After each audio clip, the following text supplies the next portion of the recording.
खऱ्या अर्थानं आजचा हा आंदोलनाचा 5वा दिवस पद्मभूषण डॉक्टर नागनाथ अण्णा नाईकवडी यांनी उभा केलेल्या हुतात्मा सहकारी साखर कारखान्यावर जे आंदोलन होतं त्या आंदोलनाचा आजचा 5वा दिवस आहे। हे आंदोलन कारखान्यावर नसून हुतात्मा संकल्पावर नसून हे आंदोलन फक्त चेअरमन आणि चेअरमनांच्या कारभारांच्या विरोधात आंदोलन आहे। आज सगळे सभासद ह्या ठिकाणी मोठ्या संख्येने उपस्थित आहेत। सगळे कार्यकर्ते ह्या ठिकाणी मोठ्या संख्येने उपस्थित आहेत। 12 संचालकांनी उघड पाठिंबा दिला। 4 संचालकांचे मगाशीच फोन आले होते, ते सुद्धा या आंदोलनाच्या ठिकाणी उपस्थित राहतात। खऱ्या अर्थानं आमचे मुद्दे जर चुकीचे असते तर इतक्या सभासदांनी सर्व संचालकांनी पाठिंबा आम्हाला दिला नसता। चेअरमन त्यांची नैतिक जबाबदारी आहे की आपले संचालक सुद्धा सभासद सुद्धा आपल्यापासून एवढे दुरावत्यात बाजूला होत्या, त्याचा अर्थ आपण राजीनामा दिला पाहिजे ही त्यांची नैतिक जबाबदारी आहे। जे आरोप क्रांतीवीर नागनाथ अण्णा नाईकवडी यांच्या मोठ्या मुलानं किरण दादांनी जे आरोप त्यांच्यावर केलेले आहेत ते आरोप त्यांनी मान्य करून पहिल्यांदा खुर्चीवरून खाली उतरलं पाहिजे। दुसरी गोष्ट, जो कारखाना कर्जमुक्त झाला म्हणून आपण जिलेबी वाटली होती, ज्या कारखान्याच्या ठेवी सुद्धा जास्तीत जास्त होत्या, त्याच कारखान्यावर आज जर 500 कोटी कर्ज होत असेल तर ही अतिशय चिंताजनक गोष्ट आहे।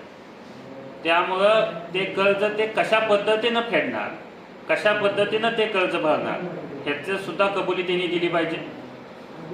सगळ्यात महत्त्वाचं, आपल्या सभासदांच्या मध्ये आपल्या संचालकांच्या मध्ये त्यांनी येऊन ह्या गोष्टींचा खुलासा देणं आणि आपण खुर्चीवरून खाली उतरणं हे अतिशय महत्त्वाचं आहे, नाहीतर आंदोलनाची दिशा ही तीव्र ठरेल। खऱ्या अर्थानं इथून मुंबईपर्यंत हेलपाटं घालणं, प्रमुख व्यक्तींना मोठ्या मोठ्या नेते मंडळींना भेटून ह्या प्रश्नांचं सोडवणूक होणार नाही। हे प्रश्न आपल्या सभासदांचे आहेत, आपल्या कारखान्याचे आहेत आणि आपल्या संचालकांमध्ये बसून मिटवण्यासारखे। त्यामुळे वरच्या नेत्यांना भेटून हे प्रश्न सुटणार नाही।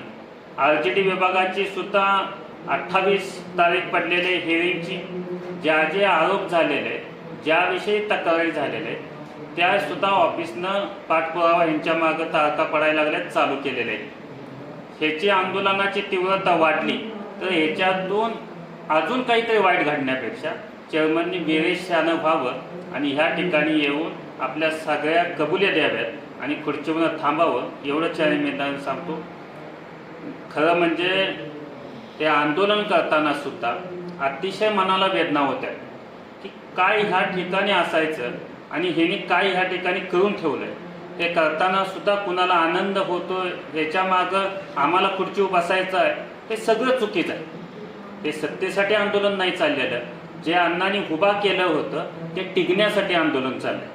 हे सर्वांच्या सभासदांच्या, आपल्या सर्वसामान्यांच्या, सर्व नेते मंडळींच्या लक्षात येणं हे अतिशय महत्त्वाचं आहे। याला कोणतेही पक्षीय स्वरूप नाही, त्याला कोणतंही राजकीय स्वरूप नाही, त्याला फक्त सभासदांचं, संकुलाचं आणि कौटुंबिक हित, जे सर्वसामान्यांच्या कौटुंबिक हितासाठी, जे सगळ्यांच्या चुलीच्या भाकरीसाठी हे जे आंदोलन चाललंय, हे सर्वांनी आपलं म्हणून आंदोलन हातात घेतलेलं आहे। त्याचा मार्ग फक्त चेअरमन काढू शकतात। त्याच्यामध्ये कुणालाही जबाबदार आपण धरू शकत नाही। बाकीच्या कारखान्यावरनी थोडीफार कर्ज झाली, पण ती कशामुळे झाली? ती कर्ज राजकीय त्यांनी खर्च केला असेल, संचालक मंडळाने कुठंतरी थोडेफार खर्च केले असतील, लॉसेस झाले असतील किंवा निवडणुकींना वापरले असतील, कशांना तरी सगळ्यांनी मिळून ते केले असतील। पण ह्या कारखान्यावर अडचण एकमेव फक्त चेअरमन ह्यांच्यामुळं आलेलं आहे। त्यामुळं ह्यांनी ह्या गोष्टीचं काळजीपूर्वक विचार करावा। आंदोलनाची तीव्रता वाढण्याच्या अगोदर, तिथं काहीतरी विपरीत व्हायच्या अगोदर आपण खुर्चीवरून उतरावं एवढी त्यांना विनंती करतो आणि थांबतो। सांगितलं की ह्या कारखान्याचं नाव